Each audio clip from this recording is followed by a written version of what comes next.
Hello, welcome to my furniture painting channel. I'm Connie from Faff Designs.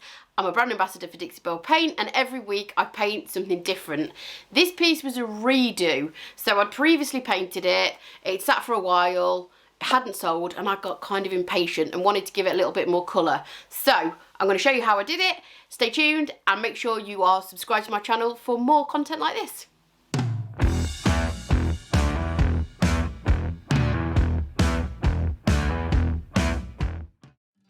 Okay, as I previously mentioned, this was a painted piece that I did a few months back with silk all-in-one mineral paint colours, and it was kind of a colour block design where I hand painted a scallop detail on the front. You can see it. If you want to paint over silk with chalk mineral paint, you absolutely can, and vice versa.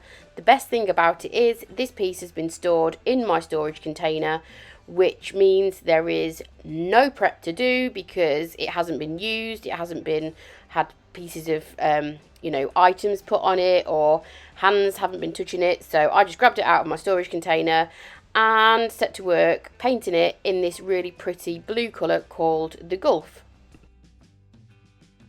Okay, so I did tell a little white lie. I did do a little bit of prep work. I did sand where the white pattern met the lilac because I didn't want that line to be visible through this blue colour. So I did lightly sand that line before I started, but I just didn't show that on camera.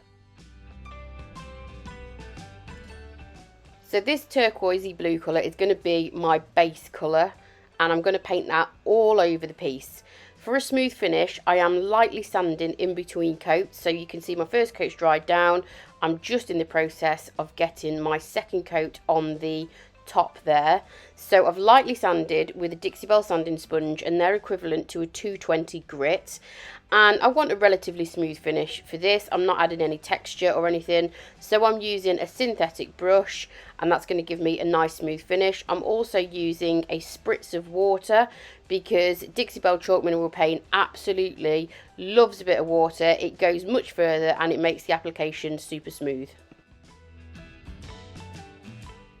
So I'm just applying the second coat to the front of the piece, and again I'm just lightly sanding down any sort of little bits that you might be able to feel on the surface, and rub your hand over it just to check that you've got everything. Make sure you remove any dust off the surface with a microfiber cloth, and then you can go ahead and apply your second coat.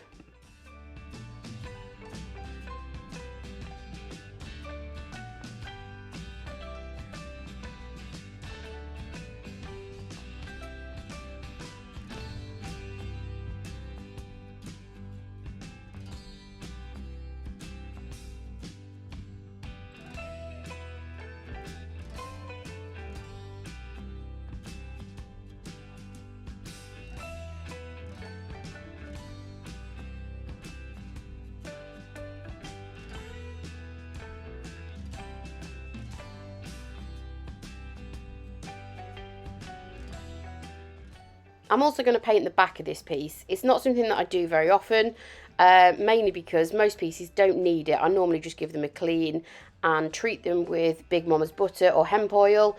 However, this piece was particularly rough, and also, do you see how the legs are shaped? They're sort of curved.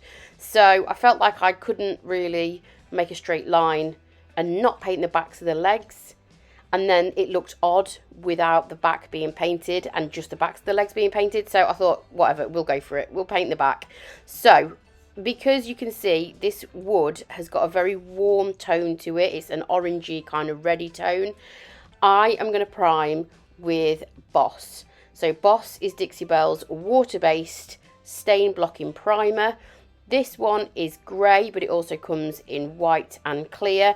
I'm applying it with a roller for speed, and I did 2 coats of this. It's really important with Boss to give it sufficient drying time. So the recommended advice with this product is to ensure that it works to its full potential. Give it 24 hours before you apply your paint. So that's just going to mean it's fully dried and it's locked those stains in place.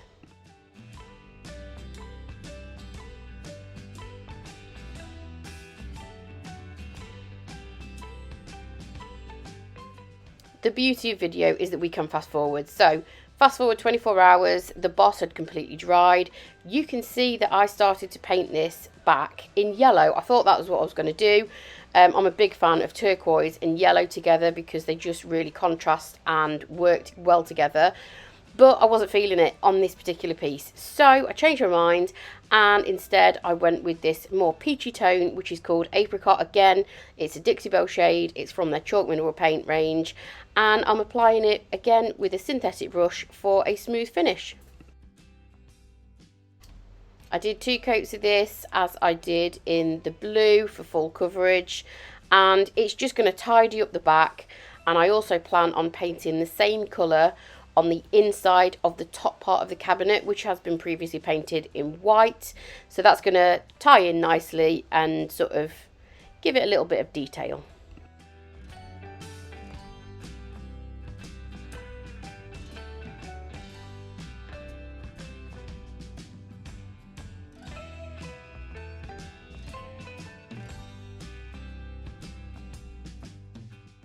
So I plan on giving this front and sides a continuous stencil design using a brand new stencil from Dixie Belle called Retro Lattice. And if you're new here, you may not know, but I actually don't much like using masking tape. But for this particular design, I am going to mask off the areas that I don't want to get the stencil on, just because it gives you a neater finish and it saves you having to kind of mess around afterwards. And obviously we've already got that base colour down, so we don't want to interfere with that.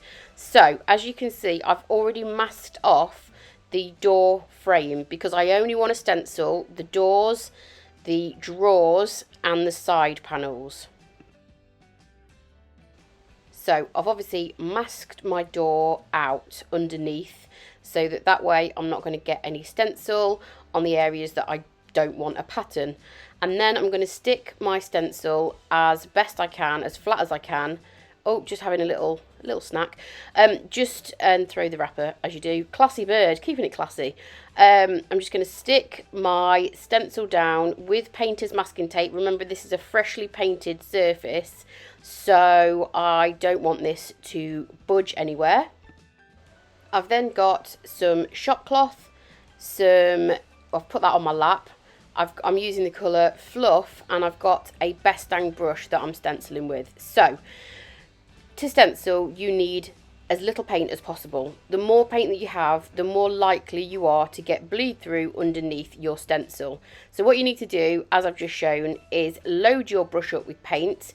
You do need a decent amount on the bristles, and then what you need to do is take it all off. It sounds a little bit strange and a little bit backward, but trust me, it is the best practice for getting a clean line with your stencil.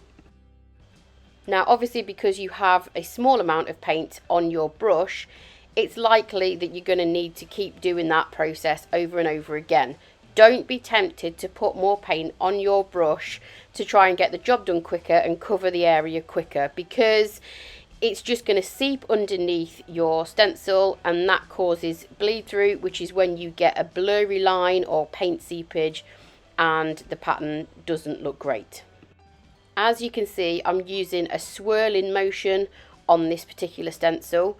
You can also stipple, and that basically is like a stabbing motion on the surface. There's a couple of ways you can do it. You can also roller over a stencil as well. I'm just showing you the way that I prefer, and it also makes a difference depending on how delicate and how intricate the stencil is. For something that's very, very intricate, then I will probably stipple my brush on the surface, because you can kind of disrupt the pattern of the stencil if it is very delicate. This one, because it's nice and flat on the surface and it's not too delicate, it's going to be absolutely fine doing the more sort of swirly motion. And because I have taped off my area underneath, so the areas that I don't want to be kind of stenciled over are taped, it's going to give me a nice solid line. I've continued that pattern right the way up to the edges, so it looks like a continuous pattern. There's no negative space around my door, and it just means that I can just peel that tape off and I've got a nice clean line. As you can see, I have also now framed off the other door with masking tape, And what I'm going to do is make sure that my pattern continues over the 2 doors. So I'm just overlapping it slightly on the left hand side, just to make sure that that pattern is continuous and I don't kind of get any overlaps in the design.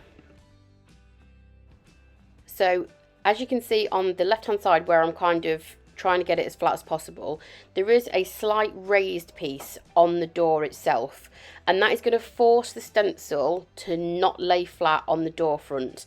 You want your stencil as flat as physically possible on the surface of your piece so that you don't get any kind of fuzzy lines. If you've got a piece that is trying to kind of be sort of lifted because, you know, it might be sat in a recessed area, or there might be a little bit of trim that's causing it to not lay flat, in my case, just hold it flat with your hand so that it is flat as possible, and just work in small areas and then move on to the next area, and just continue to hold it flat until you've done that area. Because like I say, if you try and put the paint through when it is slightly off the surface, you're just not going to get that crisp line.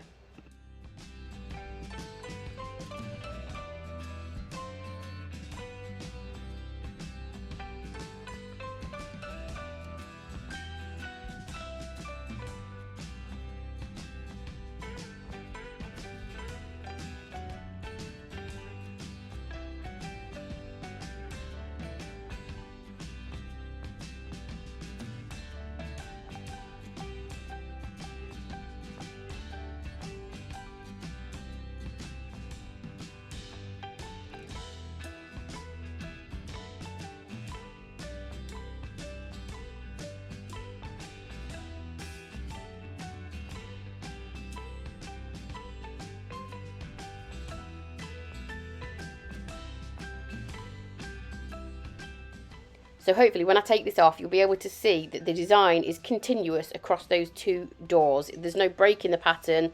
The pattern it's not kind of disjointed, it's one continuous pattern. So then hopefully I'll be able to take all the masking tape off where I've taped it, and that design will be nice and contained on just those 2 door panels like I wanted. And then I'm going to pretty much do exactly the same thing with the drawers underneath. So I'm just going to basically put my painter's tape on all the areas in between the drawers and down the side so that I get a nice crisp line and the pattern is contained to the drawers only.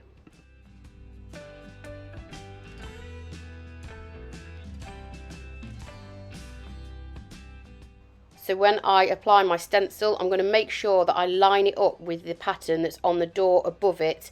That way, again, you get a nice continuous design across the front of your piece, even though there is a little bit of trim in between the sort of door and the first drawer underneath it. It's just going to give you a nice continuous pattern and design. There's no breaks in it, and it doesn't kind of join on where it shouldn't, if that makes sense. And because this stencil is a big one, it's allowed me to stencil the drawer underneath it, or part of that. So I'm just going to, again, lift the stencil, place it over the sort of design so there's a little bit of an overlap so that I can make sure that pattern continues down onto the 3rd drawer. And again, just repeat that stencil technique of taking some paint on your brush, wiping it off, and then applying it on.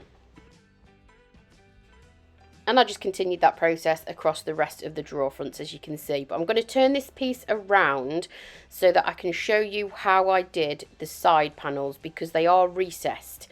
I'm going to quickly take off the masking tape from the front of the piece because it's just starting to lose its stickiness and you don't want the stencil falling off midway through. So again, I'm just going to tape off the frame of this piece. So that's the area that's slightly raised up because I want to stencil the centre of that panel. I don't want it spilling out onto the sort of the framework, if you like. So I'm just masking it off as I did the front, exactly the same process. That way I'm going to contain my stencil design just to that panelled area.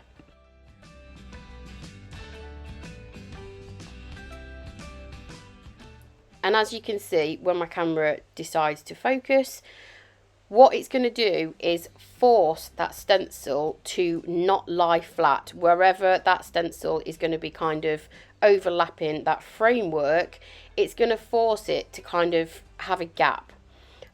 All you need to do is basically just make sure that your stencil is well and truly stuck down with masking tape. You can use a low tack spray adhesive. I've seen it done many times and I've used it on smaller stencils. I did try it on a live on this, which is actually on my YouTube channel, and you can go and see the results of that. I wasn't a fan, and I think it's partly because my surface is newly painted. Also, the stencil is huge, so obviously there is weight to that, and I was painting on a vertical surface. Maybe if I was on a sort of horizontal surface, it might have held up better, but it didn't hold up at all. It just basically fell off. So as you can see, I'm just holding it down with my left hand to make sure that that stencil is as flat as possible. I'm also slightly adapting my swirling technique to stipple more around those areas where the stencil is just being sort of lifted in the air slightly by that panel work. So I'm just stippling, because basically what that will do is stop the stencil kind of moving around as much. Swirling only really works when the stencil is really flat to the surface. And when you do move your stencil down to do the next section, just remember to overlap it ever so slightly. It's a good idea sometimes to blast it with a hairdryer, because you can smudge the stencil that you've just done. But luckily my paint is super thick, because I did leave the lid off and it's dried out somewhat, so it's not runny paint. But as you can see, the masking tape doesn't want to stick to the surface, and that's because it's freshly painted, so it's not sticking too well. But we can get around it. I'm just going to wax some masking tape on the sides where it's not painted.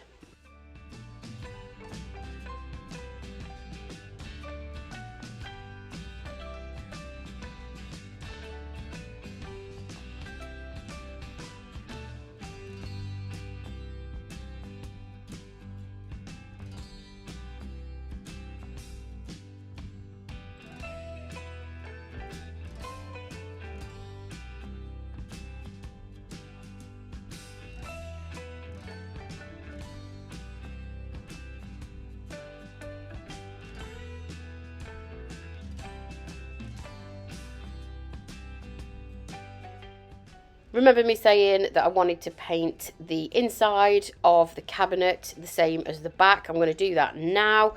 This has been previously painted in Silk All-in-One mineral paint in the colour Saltwater, and it's absolutely fine to go straight over the top. Again, no prep needed. You don't need to scuff sand unless you can feel any kind of texture on the surface, which this hasn't got. So I'm just using a synthetic brush, a spritz of water, and this needed 2 coats for full coverage.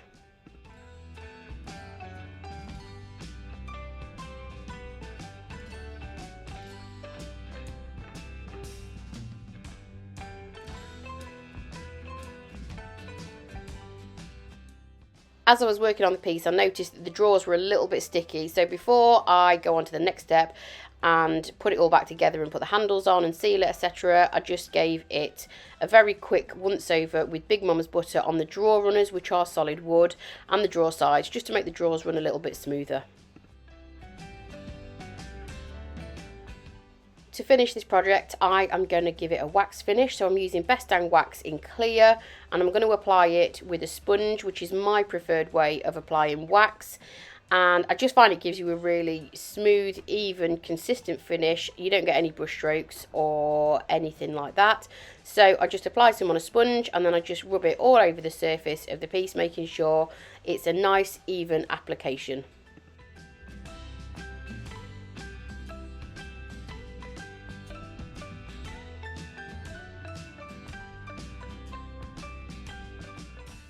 Then after about 20 minutes or half an hour, take a nice, clean, dry microfiber cloth and just buff the excess wax away. That'll give you a nice sheen, and it should feel super smooth and not tacky to touch.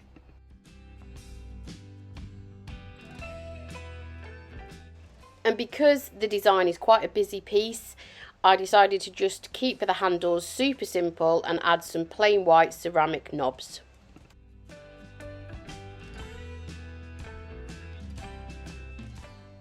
And then I staged it with some pink accessories. You can see the front and the side panel here quite nicely. You can just see that little pop of pink, or apricot I should say, on the inside. And here's the final shot.